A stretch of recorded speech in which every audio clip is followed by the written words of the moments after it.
As we head into the general election, we wanted to dive deeper into where Vice President Harris and former President Trump stand on some major issues, starting today with abortion rights.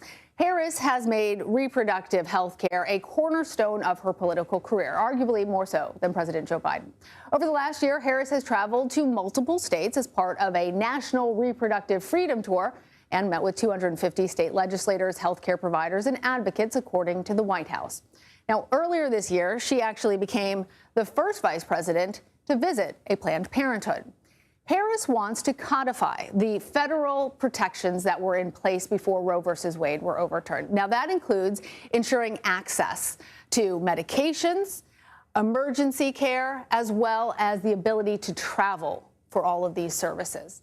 What isn't clear is Harris's position on a specific week limit. Face the Nation moderator Margaret Brennan pressed Harris about this last September.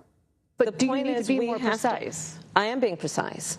We need to put into law the protections of Roe versus Wade, and that is about going back to where we were before the Dobbs decision.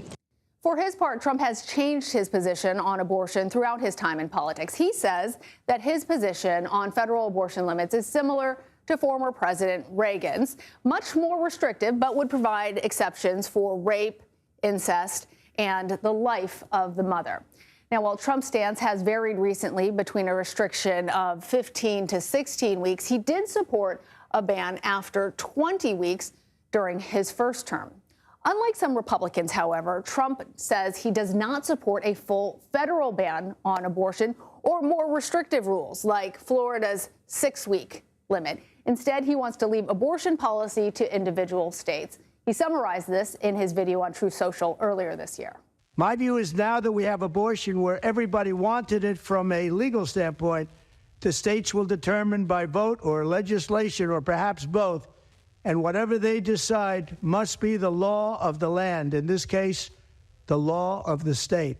Now, with Trump's rejection of a national abortion ban, the RNC party platform has adjusted to accommodate it. This year, the party removed language from its platform that provided its legal rationale for a federal abortion ban, though they are still opposed to abortion.